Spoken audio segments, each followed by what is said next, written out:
আসসালামু আলাইকুম, শুভ সকাল। কেমন আছো সবাই? আশা করি অনেক ভালো আছো। আমি আলহামদুলিল্লাহ ভালো আছি। আর এই যে দেখো রুসাফির কাণ্ড, স্কুল ড্রেস পরে আছে কিন্তু যাবে না, আবার ঘুমাই গেছে। এখন বাজে 7:30। আর হাতে বলতেছে আয়ান উঠো, আয়ান উঠো, উঠো বাবা উঠো, স্কুলে যাওয়ার জন্য উঠো। সব রেডি সেটি করে দিচ্ছে ওর আম্মু, কিন্তু মানে উঠতে চাইতেছে না, ও ঘুমাই গেছে। উঠো উঠো বাবা, উঠো উঠো ওঠো না, রুসাফি তারপর তাড়াতাড়ি তাড়াতাড়ি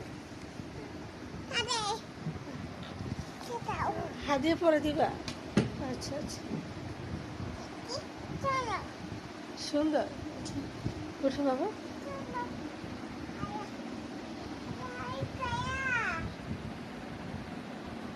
তুমি একদম শেষ।